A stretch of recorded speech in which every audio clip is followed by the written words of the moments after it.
Habang naglalaban, gamit ang kanyang matalas na pakiramdam, naintindihan at naramdaman ni Sorayang ang lahat ng emosyon at damdamin na tumatakbo sa isip at puso ni Oihan Ryan habang ito ay sumusugod ng walang pag-aalinlangan.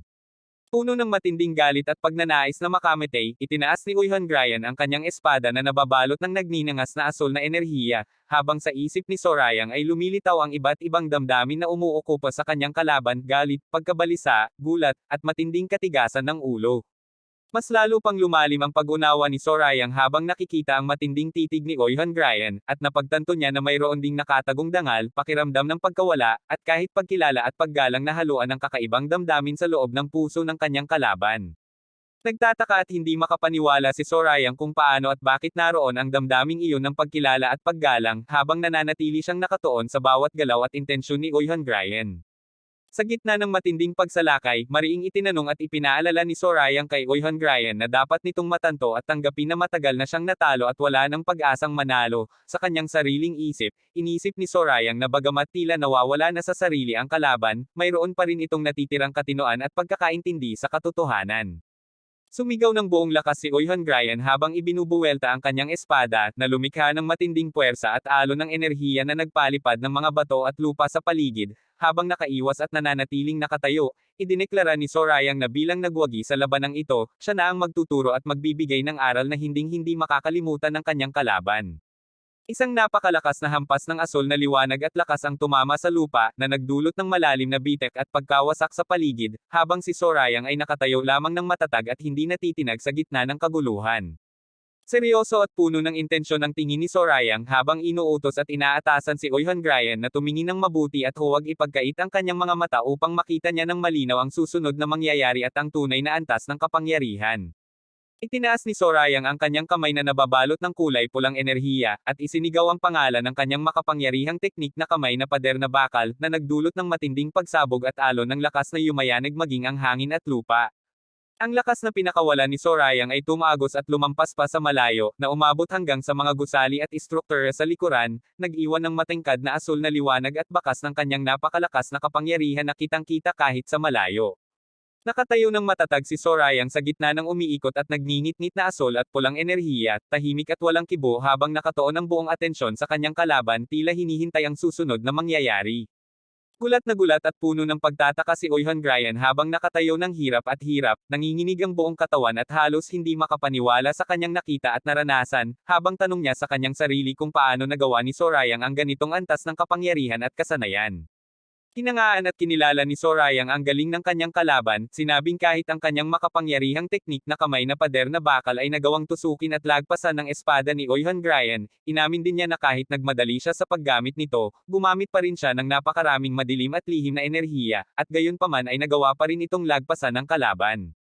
Ipinaliwanag ni Sorayang ang tunay na halaga at likas na katangian ng kanyang teknik, isang lihim na sining mula sa mga sinaunang kasulatan, na kabaligtaran ng ibang pamamaraan na nagpapalabas ng lakas, dahil ito ay nagpapatigas at nagpapabakal sa kamay upang maging kas-indek-sindek na sandata na sumisira sa anumang mahawakan nito.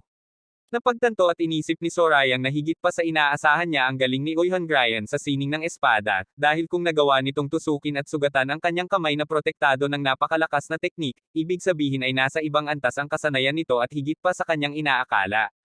Sa bigat ng paggamit ng lakas at matinding epekto ng labanan, biglang umubo ng malakas at tumalsik ang dugo mula sa bibig ni Oihan Ryan, tanda ng matinding pinsalang natamo ng kanyang katawan at panloob na lakas.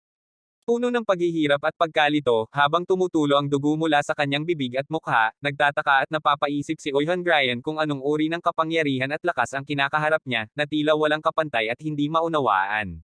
Sa kabila ng pagkilala sa galing ng kalaban, mariing sinabi ni Sorayang na dito na magtatapos ang lahat, napansin niya na naubos na at naubos ang lahat ng lakas at liwanag ng espada ni Oihan Ryan kanina, at halos hindi na ito makatayo ng tuwid at matatag dahil sa sobrang pagod at pagkaubos ng lakas. Lumapit si Sorayang at nagbigay ng pagpipilian sa kanyang kalaban, na tila nagbibigay ng huling pagkakataon bago magwakas ang lahat. Inilatag niya ang dalawang landas na maaaring tahakin ni Oihan Ryan, ang sumuko at umamin na binayaran siya ng ika-4 na batang Panginoon upang gawin ang kanyang masamang hangarin, o kaya naman ay tapusin ang sariling buhay bilang parusa sa paghamon at tangkang pagpatay sa kanya, ang ika-3 batang Panginoon. Puno ng galit at pagkayamot, matalim at masakit ang isinigaw ni Uy Hongrian na utusan siyang tumahimik, habang kitang-kita ang poot at pagkasuklam sa kanyang mukha at bawat galaw ng kanyang katawan. Tinuwanan lamang siya ni Sorayang ng may halong pang-uuyam at panunuya, at sinabing tila iyon na ang magiging huling asal at ugali niya. Idinagdag pa nito na nauunawaan niya ang damdamin ng kalaban, ang hindi pagkagusto na basta-basta na lamang siyang inuutusan at dinidiktahan ng isang taong bigla na lamang sumulpat at humadlang sa kanyang landas. Inamin ni Sorayang na maaaring naging masungit at hindi maganda ang kanyang pakikitungo, at tila nakalimutan niya na ang tanging natitira at hawak pa ni Uy Hongrian ay ang kanyang sariling pagmamalaki at dangal. Itinaas niya ang kanyang espada at sinabing titigil na siya sa pagsasalita at dito na niya tatapusin ang lahat ng tuluyan. Isang mabilis at nakabibinging hampas ng espada ang kanyang pinakawalan, na nag-iwan ng matinding bakas ng pula at puting liwanag sa hangin, habang palm na kanyang ibinibigay bago ang huling hagupit. Naramdaman at narinig ni Uy Hongrian ang bigat at bilis ng pag-atake, habang ang matinding puwersa ay tumama at yumayanag ang kanyang buong katawan.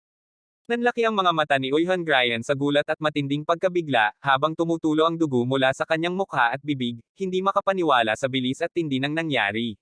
Puna at pang-uuyam ni Sorayang na kung dati ay parang isang baliw at mabangis na aso ang kilos at ugali ni Uy Hongrian, ngayon naman ay tila isang maamo at tahimik na tupa na wala ng lakas lumaban.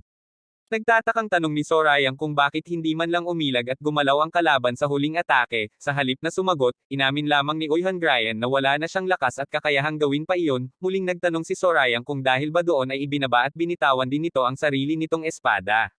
Tinitigan siya ni Sorayang ng may pagtataka at seryosong tanong kung tinatanggap na ba nito ang kanyang kapalaran at ang kamatayang naghihintay. Mahinahon ngunit puno ng katatagan ang sagot ni Uy Hongrian, at sinabing iyon ang batas ng labanan, ang natalo ay dapat mamatay, at ganoon-noon pa man, idinagdag pa niya na sa lahat ng laban at digmaang kanyang napagdaanan, bawat isa ay labanan para sa buhay at kamatayan, at hindi ito kailanman nagbago. Habang nakalatag ang kanyang espada sa lupa, mahinahong inamin ni Uy Hongrian na hindi siya namuhay ng tama at mabuti upang magkaroon ng anumang panghihinayang at pagsisisi ngayong malapit na siyang mamatay. Dagdag pa niya, matagal na niyang alam na darating ang araw na siya ay papatayin ng iba, katulad ng ginawa niya sa lahat ng kanyang napatay noon pa man. Tinanong ni Sorayang kung ang araw na iyon ay ang araw na ito mismo. Sumagot si Uy Hongrian na tila nga, ngunit dagdag pa niyang hindi niya alam, at wala rin namang saysay na alamin pa ito. Nanatiling tahimik at walang imak si Sorayang, nakatitig lamang sa kanyang kalaban na tila tinatanggap na ang kanyang kapalaran. Mahigpit na nakakuyom ang kamao ni Sorayang, puno ng puwersa at determinasyon bago pa man siya gumawa ng anumang galaw. Buong lakas na sinuntok ni Sorayang si Uy Hongrian, isang mabilis at mabigat na hampas na yuminig sa buong katawan ni Uy Hongrian at nagdulot ng matinding epekto. Matapos ang suntok, sinabi ni Sorayang na sa pamamagitan ng hampas na iyon, pinatatawad na niya ang lahat ng paglabag at kawalan ng galang na ginawa nito, pati na rin ang iba pang maliliit na kasalanan. Habang tumutulo ang dugo mula sa bibig, umubo ng malakas at masakit si Uy Hongrian. Sa kabila ng lahat at ng pagliligtas sa kanyang buhay, mariing nagpahayag si Uy Hongrian na kahit pa ipinagkaloob sa kanya ang kanyang buhay, huwag sanang isipin ni Sorayang na siya ay magiging masunurin at parang aso na susunod lamang sa bawat utos nito. Mariing tumanggi si Sorayang at sinabing hindi mangyayari iyon. Ipinaliwanag niya na siya mismo ang Samaira sa patibong at pain na inilatag, at nagtataka kung paano pa maniniwala at mahuhuli ng ganong paraan ang sinuman. Sa kanyang isip, inamin niya na orihinal na balak niyang gamitin si Uy Hongrian upang pilitin at impluwensyahan ang ika-4 na batang Panginoon, ngunit sa halip ay nauwi ang lahat sa isang labanan hanggang kamatayan. Sa ibang bahagi, nakita si Sorayang na naglalagay ng pera sa kamay ng may-ari ng restaurant na nawalan ng malay. Humingi siya ng paumanhin at sinabing umaasa siyang sapat ang halagang ibinigay para sa pag-aayos ng mga nasira at pinsalang nangyari, kahit hindi niya alam kung naririnig pa siya nito. Binalaan ni Sorayang si Uy Hongrian na kung malaman niyang ninakaw nito ang perang ibinigay niya para sa bayad at pagsasaayos, seryoso talaga niyang papatayin ito. Dahil sa pangamba at galit, tumugon si Uy Hongrian at tinanong kung inaakala ba nitong siya ay isang basagulero at magnanakaw lamang mula sa lansangan, at mariing iginiit na hinding-hindi niya gagawin ang ganoong bagay. Sa matinding galit at paghamak, isinigaw ni Sorayang na kumpara kay Uy Hongrian, kahit ang isang basagulero sa kalsada ay maituturing na banal at mabuti pa, habang tinatawag itong tanga. Sa gulat at hindi makapaniwala, napabulalas naman si Uy Hongrian dahil sa bigat at sakit ng mga salitang narinig niya. Tumawag si Sorayang sa kanyang kasama, si Dongpil, at nag-utos na umalis na sila. Agad naman itong sumagot ng may paggalang at pagsunod, habang sabay silang umalis at iniwan ang lugar, kasama ang iba pang tauhan na nakamasid lamang sa malayo. Lumapit ang isa niyang tauhan kay Oyhon Gryan at nag-alok ng tulong, nagtatanong kung maayos ba siya at kung kaya pa niyang tumayo, ngunit sa halip na tumanggap, maikli at mariing sumagot si Oyhon Gryan na hindi siya maayos at puno ng sakit at pagkabigo. Pagkatapos ng lahat ng nangyari, iminungkahi ni Oyhon Gryan na maglinis muna sila ng kaunti at umorder ng inumin upang makapagpahinga, nagtatakang nagtanong si Chagwang kung bakit tila tinatapos na nila ang lahat, habang ipinaalala ni Oyhon Gryan na naghihintay na ang iba pang kasama para sa kanilang salusalo. Sa kanyang palad, hawak ni Oyhon Gryan ang kanyang nawalang takip sa mata, isang bagay na nawala sa gitna ng labanan, at ngayon ay muling hawak niya ito bilang paalala ng kanyang pagkatalo. Habang nakatitig sa hawak na bagay, napaisip at napagnilayan ni Oyhon Gryan, matagal niyang inakala at naniwala na ang lahat ng mga batang Panginoon ay mga mandaraya at masasamang tao lamang, ngunit sa pagkakataong ito, napagtanto niyang iba ang katangian at ugali ng ikatlong batang Panginoon, si Sorayang, at hindi ito katulad ng mga inaakala niya. Sa kabilang dako, habang naglalakad palayo, humingi ng paumanhin si Sorayang kay Dongpil, sinabi niyang nagsisi siya na inakit at isinangkot pa ito sa wala, dahil inakala niyang magiging mas mainit at matindi pa ang magiging labanan. Sa gilid naman, nagbiro si Dongpil at sinabing kung mas tumindi pa sana ang pangyayari, baka inatake na siya sa puso at namatay sa sobrang kaba. Habang nakakuyom ang kanyang kamay at puno ng pagkayamot, bulong ni Oyhon Gryan na nagmamalaki at nagtatanong kung sino ang tinatawag nitong tanga, dagdag pa niya sa kanyang isip na ang lalaking iyon ay walang ibang alam kundi ang paggamit lamang ng lakas at dahas, at wala nang ibang laman ang utak kundi iyon. Sa gabing iyon, buwan at mga bituin lamang ang sumisilip sa madilim at tahimik na kalangitan. Sa isang silid, nakatayo ang isang insenso na nagbubuga ng maputing usok, na dahan-daang umaakyat at nawawala sa hangin. Isang malalim at mabigat na buntong hininga ang kumawala mula sa kanyang bibig, habang tumutulo ang pawis sa kanyang pisngi at noo. Nakaupo siya ng tahimik at payapa sa gitna ng silid, napapaligiran ng mga insensong nagbubuga ng makapal at mabangong usok na unti-unting kumakalat sa buong paligid, habang siya ay nakapikit at tila nagmumuni-muni at naghahanda ng masamang balak. Sa kanyang isip, puno ng pagtataka at kalituhan, paulit-ulit niyang tanungin ang sarili kung paano at saan nalaman ni Sorayang ang lahat ng bagay na dapat sana ay lihim at nakatago lamang sa kanyang kaalaman. Malinaw na naalala niya kung paano niya tiniyak at iningatan na walang makakaalam na siya ang nagbigay ng malaking halaga ng salapi kay Oyhon Gryan, ang pinuno ng pangkat ng nagngingit-ngit na demonyo. Alam niyang walang lihim na nananatili magpakailanman, ngunit hindi niya inaasahang mabubunyag ito ng napakabilis at sa ganitong paraan. Napagtanto niya na ang tanging taong nakakaalam ng katotohanan ay walang iba kundi si Guru So, ang tagapamahala ng pasilidad, isang babaeng matalino at makapangyarihan na matagal nang nakatayo sa likod ng mga pangyayari. Naalala niya ang sinabi nito noon pa man na hinding-hindi ito makikialam at sasali sa alitan at tunggalian para sa pamumuno at kapangyarihan. Muling napaisip at nagtanong sa sarili kung ibig bang sabihin nito ay nagbago na ang isip nito at nagpa siya ng kumampi at kumilos laban sa kanya, habang muling bumaantong hininga dahil sa bigat ng sitwasyon.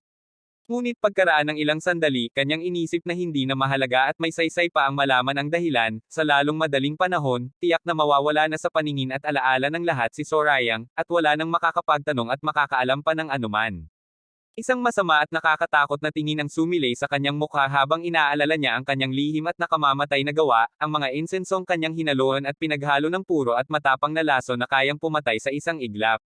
Kumpiyansa siyang ang usok mula rito ay dahan-daang papasok sa baga ni Sorayang, paparalisa sa kanyang buong katawan, at magdudulot ng matinding sakit at paghihirap hanggang sa huli niyang hininga, habang siya ay lumulutang at napapaligiran ng nakamamatay na usok na siya ring magiging sanhi ng pagkawala ng kanyang kalaban. Sa isang silid na napapaligiran ng usok mula sa mga insenso, nabanggit ng isang boses na nakalulungkot at nakababahala na ang ikapitong batang ginang ay hindi pa rin gumagaling at nagiging maayos ang kalusugan. Nakahiga ang dalaga, puno ng pawis at hirap sa paghinga, habang sinasabing halos wala siyang nakain mula pa sa umaga at sa buong maghapon. Mas lalong lumala ang sitwasyon dahil kahit sa pagtulog ay hindi na siya makapahinga ng maayos kung wala ang espesyal na insensong dati ay laging naroon, isang bagay na tila kailangan niya upang makapagpahinga. Sa ibang bahagi, nakita ang isang kahon na puno ng parehong uri ng insenso, at iniutos na sunugin ito sa tabi ng higa ng ikatlong batang Panginoon habang ito ay natutulog at walang kamalay-malay. Gulat at namutla ang mukha ni Anghua nang makita ang laman ng kahon, hindi makapaniwala sa utos na ibinigay sa kanya, at puno ng takot at pag-aalinlangan. Nagtanong siya ng nanginginig at puno ng pagkalito kung ano ba talaga ang bagay na iyon at para saan ito ginagamit, ngunit mariin lamang siyang sinagot na huwag nang magtanong pa ng mga bagay na hindi naman kailangan at hindi makakatulong.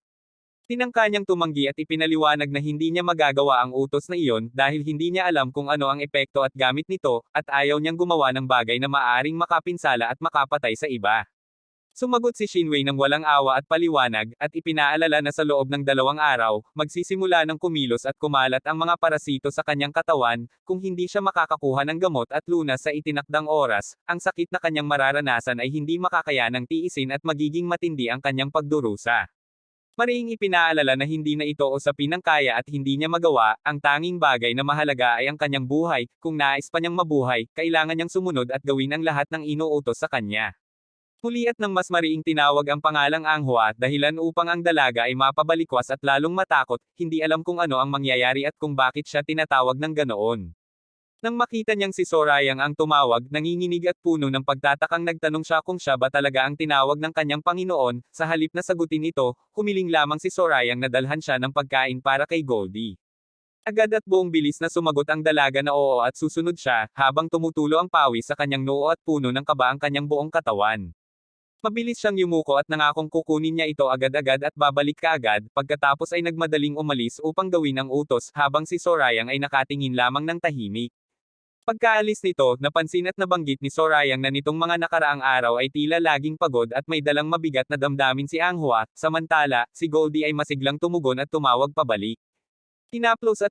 ni Sorayang ang ulo ni Goldie, at sinabing maghintay lamang ito sandali, sumagot naman ito ng masaya at komportable habang gumagawa ng tunog ng kasiyahan. Habang nakatingin rito, napaisip at sinabi ni Sorayang na kakaiba at mahiwaga si Goldie, puno ng katangiang hindi karaniwan at mahirap intindihin. Ngunit sa kanyang isip, muling napag-isip at nagtanong siya sa sarili kung bakit siya labis na nagalit at nabahala noong mga nakaraang panahon. Lalo siyang napaisip at nagtaka, nagtanong kung posible bang mahal na niya ito at naging mahalaga sa kanya nang hindi niya namamalayan at nalalaman na unti-unting lumalim ang damdamin habang sila ay magkasama. Kasabay nito pumasok sa kanyang isip ang isang matinding alaala, ang sandaling siya ay sumigaw at yumakap ng mahigpit kay Goldie habang papalapit na ang atake. Naalala niya rin ang tungkol sa enerhiya at kapangyarihang naramdaman niya noon, tila ba sila ay naging iisa at magkakaugnay ang kanilang lakas at damdamin, parang may dinakikitang tali na nagdudugtong sa kanilang dalawa, at ang bawat galaw at pakiramdam ay tila nagiging isa. Mariing itinanggi ni Sorayang ang kanyang sariling naiisip, sabay iling at pagsabing imposible at hindi kailanman mangyayari ang ganoong bagay, tinawanan niya ang sariling hinala na tila ba nagbahagi sila ng lakas at enerhiya kasama ang isang hayop, at itinuring itong isang katawa-tawa at hindi kapani-pani walang kaisipan. Ngunit sa kabila ng pagtanggi, may bahagi pa rin ng kanyang isip ang nagdadalawang isip at puno ng pagtataka. Habang nakatitig siya ng mabuti kay Goldie na nakatingin din pabalik sa kanya ng may malalaki at matatalim na mga mata. Napagtanto at naalala niya na hindi ito karaniwang hayop lamang, mayroon itong kakaibang kapangyarihan, talino, at katangian na hindi matatagpuan sa ibang nilalang, at tila mayroon itong lihim at malalim na kahulugan na nakatago. Biglang nabasag ang katahimikan ng may tao sa labas na sumigaw at nagpakilalang mula sa hukuman ng batas at parusa, at mariing nakiusap at nag-utos na buksan ang pinto dahil kailangan nilang makausap ang ikatlong batang Panginoon.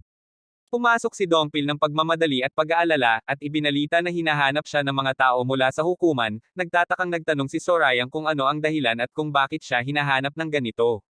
Ipinaliwanag ni Dongpil na kusa nang lumapit at umamin si Oihan Gryan, ang pinuno ng pangkat ng nagngingit-ngit na demonyo, at ibinunyag ang lahat ng bagay na kanyang ginawa at nalalaman. Idinagdag pa nito na hayagan at malinaw na inamin ni Oihan Gryan ang kanyang kasalanan, ang kawalan ng galang at tangkang pagpatay sa kanya, na mga seryoso at mabibigat na kasalanan na may katapat na matinding parusa, nanlaki ang mga mata ni Sorayang sa gulat at hindi makapaniwala sa kanyang narinig. Lumipat ang tagpo sa labas sa harap ng malalaki at pulang pinto ng hukuman kung saan tahimik at payapa ang paligid. Sa loob naman, nakagapos at nakakadena si Oihan Gryan, habang may isang boses na nagtanong sa kanya ng may pagtataka kung ano ba talaga ang kanyang ginawa at kung bakit niya ito ginawa, ngunit nanatili lamang siyang tahimik at mapagmataas.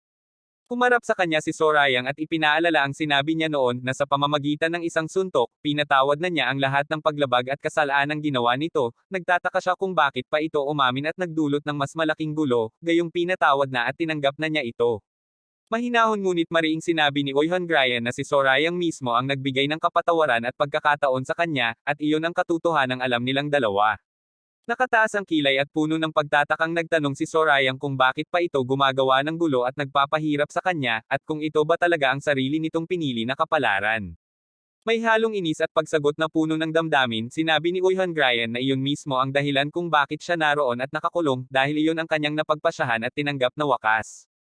Hindi pa rin maaari ni Sorayang ang ibig sabihin nito, ipinaliwanag niya na ayon sa batas, walang awa at pagpapatawad para sa sinumang sumubok pumatay at lumabag sa dangal ng isang batang Panginoon, agad na parurusahan ng kamatayan ang sinumang umamin nito, idinagdag pa niya na kung nais lang nitong mamatay, pwede naman sana niyang ginawa iyon noon pa man nang siya mismo ang tumapos rito. Tinitigan lamang siya ni Uy Hongrian at sinabing malaya itong gawin iyon kahit sa sandaling iyon pa lamang kung iyon talaga ang nais ni Sorayang. Nanlaki ang mga mata ni Sorayang sa gulat at inis, at tinawag itong baliw at nawawala sa sariling katinoan, mariin niyang sinabing ayusin at pag-isipan itong mabuti ang sinasabi nito. Napahawak si Sorayang sa kanyang ulo at nagtatakang sinabing tiyak na hindi naman niya tinamaan ang ulo nito sa kanilang labanan, sagot naman ni Uy Hongrian na tiyak na tinamaan siya, napakalakas pa nga ng pagkakabigat nito at ramdam pa rin niya hanggang ngayon. Itinigil ni Sorayang ang paligoy-ligoy at sinabing sapat na ang mga walang kwentang salita, tanungin niya ito ng diretso kung ano ba talaga ang tunay na dahilan at layunin nito, ngunit matigas at walang pag-aalinlangang sumagot si Uy Hongrian na wala itong karapatang malaman, at wala rin siyang dahilan upang magpaliwanag. Nag-iisip ng malalim si Sorayang habang nakatitig ng mariin kay Uy Hongrian at tila unti-unting nahuhulaan ang tunay na dahilan. Mahina niyang nasambit na posibleng ang lahat ng ito ay dahil lamang sa ikaapat na batang Panginoon, ang taong kilala at may kaugnayan sa dalaga, sa kabila ng kanyang katahimikan, kitang-kita ang pagkayam ng mga kamao ni Uy Hongrian, tanda ng matinding damdamin at katotohanang pilit itinatago sa likod ng kanyang matigas na mukha.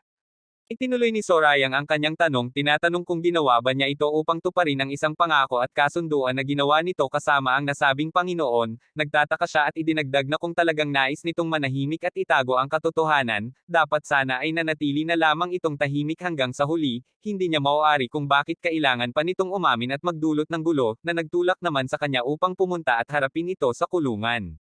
Biglang napabuntong hininga si Sorayang at tila may naisip na bagong hinala, napagtanto niya na marahil, ang dahilan ng pag-amin nito ay upang maparitangen siya ng pananakit at paglabag, upang magkaroon ng kasalanan at pananagutan si Sorayang sa harap ng batas. Biglang humalaklak at tumawa ng malakas si Sorayang, puno ng paghanga at panunuya, at sinabing talagang matalino at hindi pala nagkataon lamang na naging pinuno ito ng kanilang pangkat. Puna niya na talagang may talino at galing ito sa pagpaplano at pagkilos, kahit pa nakagapos at nasa mahirap na kalagayan, tinitigan lamang siya ni Uy Hongrian ng matalim, puno ng poot at pagmamalaki, at hindi nagbigay ng anumang sagot at reaksyon. Tinawag ni Sorayang ang mga bantay na nasa labas at nag-uutos na lumapit sila agad naman itong sumunod at pumasok, nakayuko at puno ng paggalang habang nagtatanong kung ano ang nais at utos ng kanyang Panginoon. Walang pag-aalinlangang nag-uutos si Sorayang na palayain at kalagan agad si Uy Hongrian mula sa mga kadena, nagulat at nagtatakang tumutol ang bantay, at ipinaalala na hayagan at buo ang pag-amin ni Uy Hongrian sa seryosong kasalanan ng tangkang pagpatay, at hindi ito dapat palayain ayon sa batas at alituntunin. Mahinahon ngunit mariing ipinaliwanag ni Sorayang na walang krimen at kasalanang nagawa ni Uy Hongrian, sinabi niya na ang lahat ng sugat at pinsalang natamo nito ay galing lamang sa kanyang sariling kamay, na parangal at aral lamang ang ibinigay niya rito dahil nagustuhan at hinangaan niya ang katapangan at katangian nito, idinagdag pa niya na labis lamang ang kanyang ginamit na lakas at hindi niya sinasadyang mapinsala ito ng ganoon kalala. Itinuloy niya ang kanyang paliwanag at tinanong ang bantay kung makatuwiran ba at may katuturan ang paratang, ipinaliwanag niya na kahit pamatigas ang ulo at tila nawawala sa sarili ang babae, ito ay tapat na tagasunod ng kanilang paniniwala at samahan, walang loika at katwiran na susubok itong saktan at patayin ang alagad ng Panginoon ng mga demonyo, at walang sino man ang maniniwala sa ganyang kwento. Napahinto at nag-aalinlangan ang bantay, inamin na totoo ang sinabi ng kanyang Panginoon, ngunit nagpahayag pa rin ng pag-aalala dahil sa dami ng mga saksi at sa kalagayang nakita ng lahat, tila mahirap itong ipaliwanag at ipagtanggol sa mga nakatataas.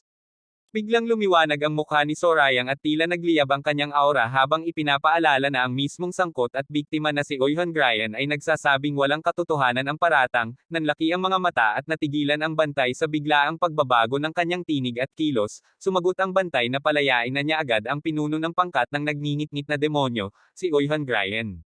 Pagkatapos ng utos biglang nagbago ang kanyang tinig at naging magaan at parang walang nangyari, lumingon siya kay Uy Hongrian at nagtanong ng basta-basta kung mahilig ba itong uminom ng alak, samantala, ang bantay naman ay napayuko na lang sa kanya ulo at labis na naguguluhan, hindi alam kung paano niya isusulat at iuulat ang mga pangyayari sa mga nakatataas, habang pilit inuunawa ang biglaang pagbabago ng ugali ng kanyang Panginoon.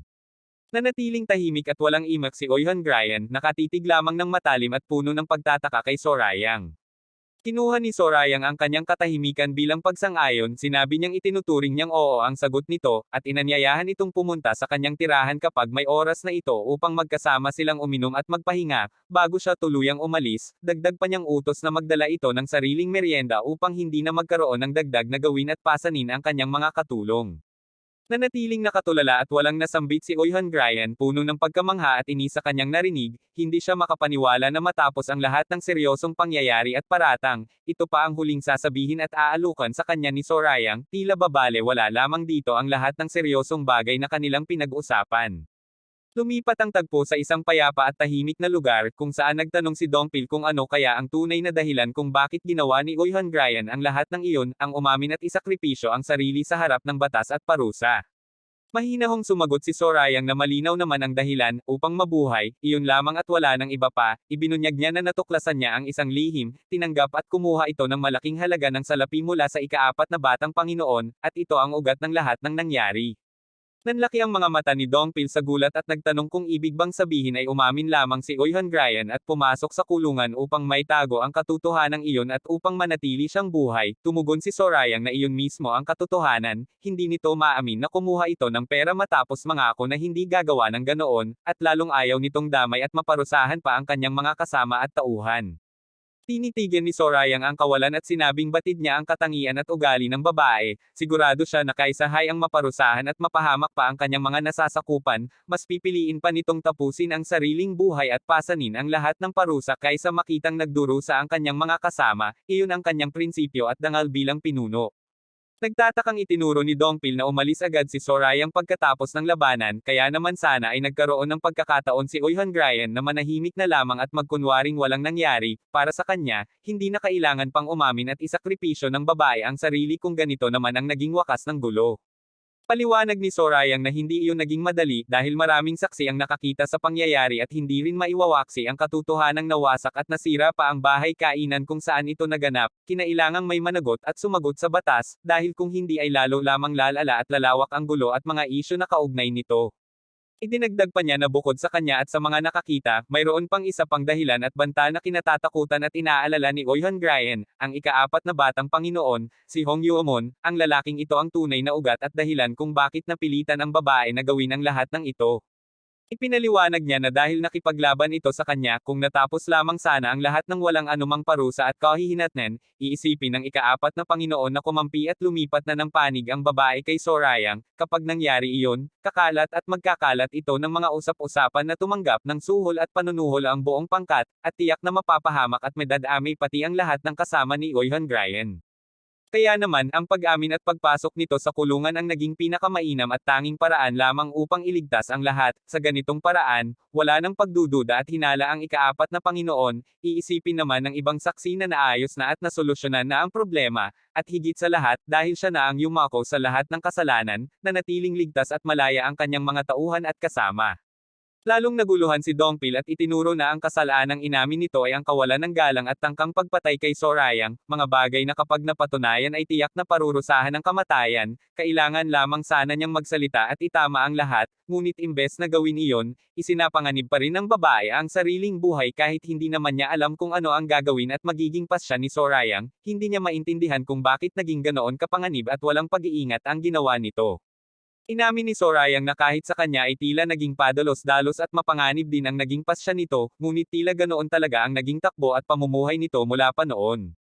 Sinabi niya na lumaki at namuhay ito sa kaisipang anumang oras ay maaaring ang huling araw na ng kanyang buhay, kaya naman sanay itong magpasya ng mabilis at isakripisyo ang sarili para sa iba, dahil wala itong inaasahang mahabang hinaharap para sa sarili.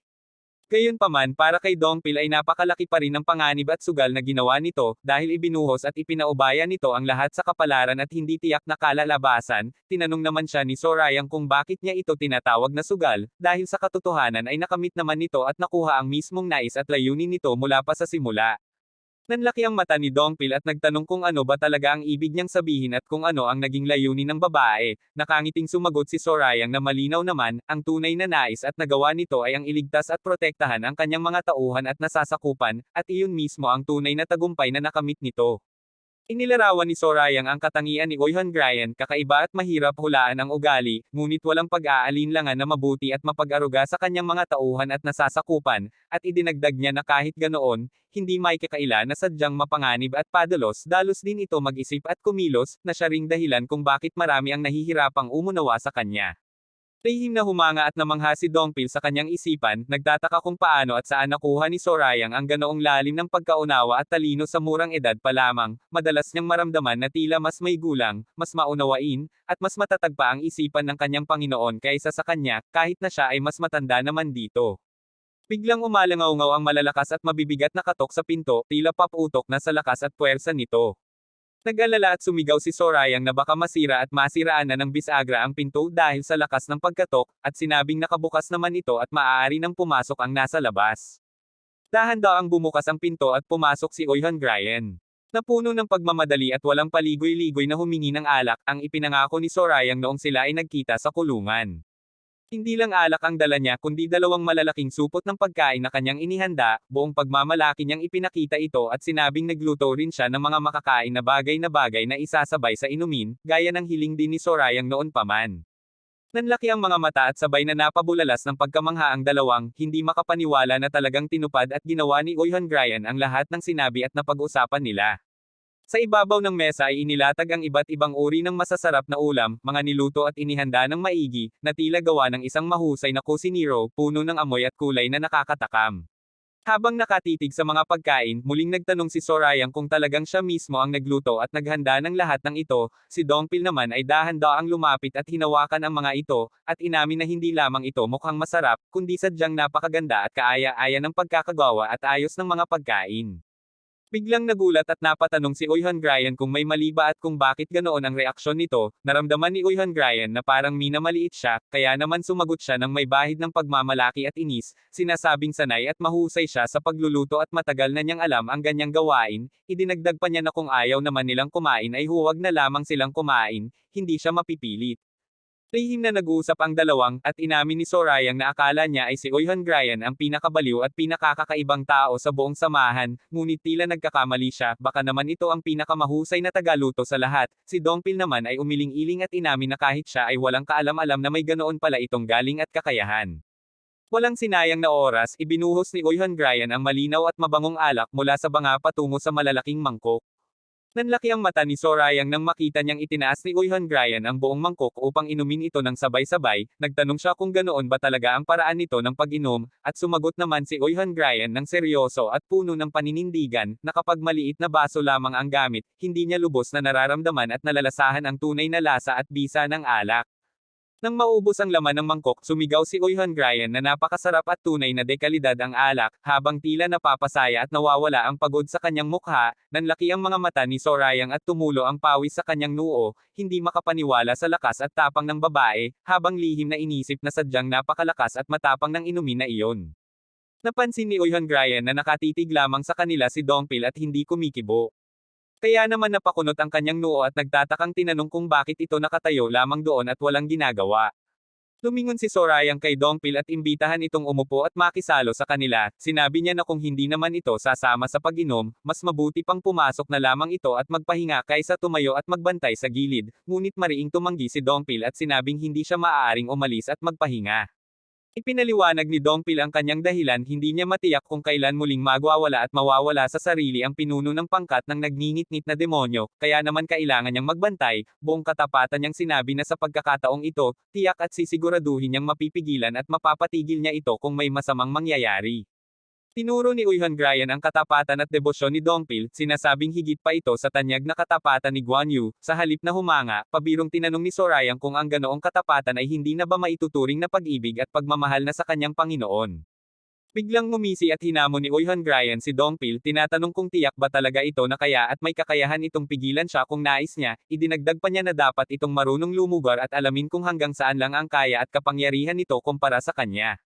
Nanatiling tahimik at seryoso lamang si Dongpil, hindi sumasagot at tumutugon sa hamon ni Oihan Ryan. Nagtanong naman si Oihan Ryan kung bakit hindi ito sumasagot at tila umiiwas lamang sa kanyang tanong.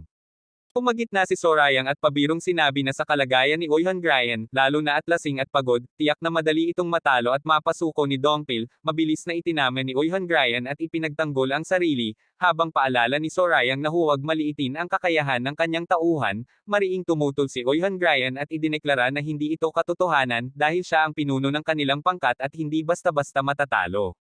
Sa gitna ng usapan, dahan-daang ibinaba ni Sorayang ang kanyang maliit na baso at seryosong nagtanong ni Oihan Ryan kung bakit pagkalaya niya ay dumiretso agad ito sa kanyang tirahan sa halip na umuwi at magpahinga muna matapos ang lahat ng pinagdaanan.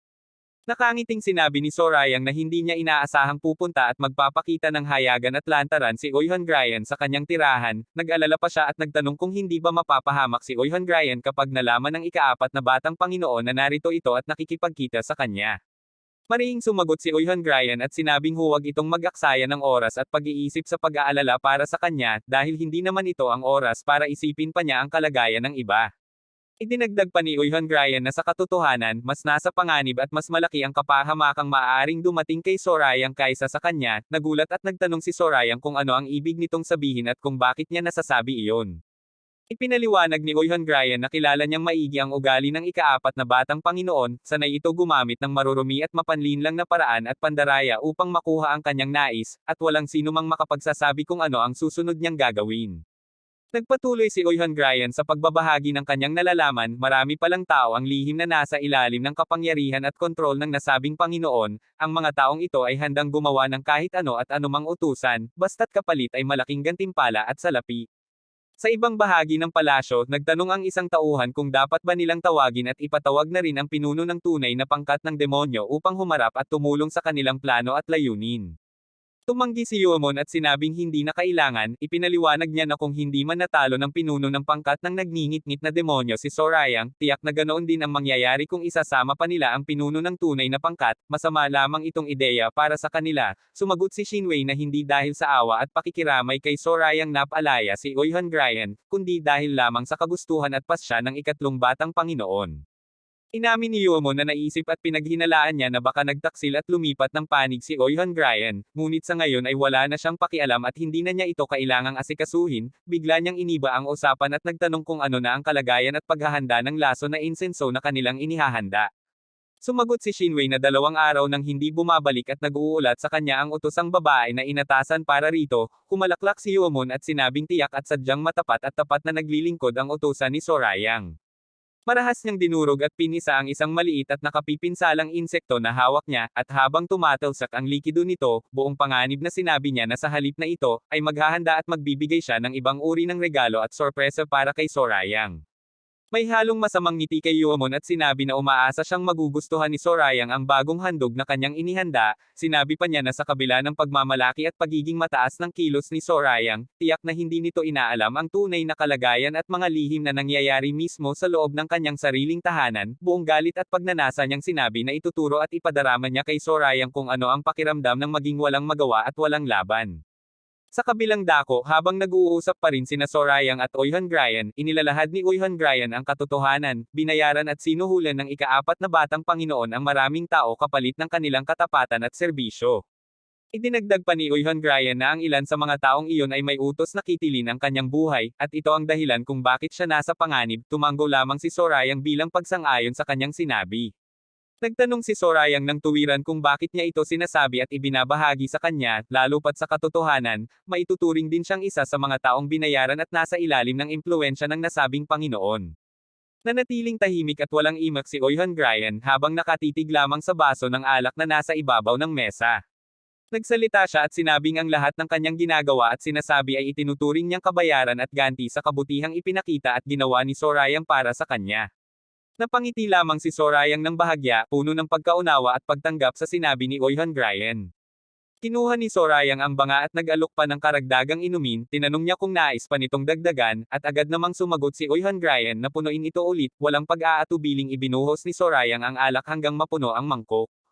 Lumipat ang tagpo sa isang matarik na bangin kung saan nagpa-practice at nagsasanay si Sorayang, mula sa itaas ay tanaw siya nina Oihan Ryan at Dongpil, nagtanong si Oihan Ryan kung maaari siyang magtanong ng isang bagay, at sumagot naman si Dongpil na sige lang at magtanong ito. Nagtanong si Eun Ryan kung ganoon ba talaga palagi ang ugali at kilos ni Sorayang, bago pa man sumagot si Dongpil, nagbabala muna siya na kung may masabi man itong hindi maganda laban sa kanilang Panginoon, mas mabuting huwag na lamang itong ituloy, dahil hindi niya ito hahayaang magsalita ng masama tungkol kay Sorayang. Galit na sumagot si Eun Ryan at sinabing tumigil ito sa pagsasalita, dahil malayo sa kanyang intensyon ang magsalita ng masama at pamauna kay Sorayang. Nagtatakang tanong naman ni Dongpil kung ano nga ba talaga ang nais nitong sabihin at itanong. Itinuro ni Eun Ryan na nakikita lamang nila ang pagsasanay ni Sorayang, ipinaliwanag niya na noong sinabi niyang aalis na siya, inalok lamang siya nito na manood kung nais niya, at ito ang dahilan kung bakit siya nagulat at namangha sa kilos ni Sorayang. Habang nagkukwento siya, kitang-kita ang bilis at lakas ng bawat hagupit ng espada ni Sorayang sa ibaba. Ibinahagi ni Dongpil ang mga salitang laging sinasambit ng kanyang Panginoon, na walang ibang mundo na mas mapanganib pa kaysa sa mundo ng mga mandirigma at mga samahan ng Murim. Seryoso ang kanyang mukha habang binibigyang kahulugan ang malalim na kaisipan ni Sorayang. Dagdag pa niya, dahil sa ganitong uri ng mundo kung saan kailangang laging mapagmatsyag upang mabuhay, pinili ni Sorayang na hayagang ipakita hindi lamang ang kanyang lakas at galing, kundi pati na rin ang kanyang mga kahinaan at kakulangan. Habang nagsasalita si Dongpil, patuloy sa matinding pagsasanay si Sorayang, na puno ng pawis. Hindi mawari ni Eun Ryan ang kanyang narinig at nagtanong ng may pagtataka kung sadyang mapanganib ang mundo, paano at bakit lohikal na ipakita pa ang sariling kahinaan. Para sa kanya, tila salungat at walang katuturan ang ganitong pananaw. Ipinaliwanag ni Dongpil na ito ang paraan ni Sorayang upang manatiling handa at laging mapagmatsyag. Inamin din ito na minsan ay nakakaramdam din ng pag-aalala at pangamba kay Sorayang, ngunit naniniwala ito na ang tunay na kalayaan ay nagmumula sa katapatan at pagiging totoo. Dagdag pa niya, dahil nakatakda na ang kanyang landas, anuman ang sabihin at makita ng iba ay mananatili siyang matatag at tatahakin ang sarili niyang kapalaran. Naniniwala si Dongpil na ito ang pananaw at kaisipang isinasabuhay ni Sorayang araw-araw, tahimik lamang na nakikinig at nagmumuni-muni si Eun Ryan, habang unti-unting nauunawaan ang tunay na ugali at prinsipyo ni Sorayang.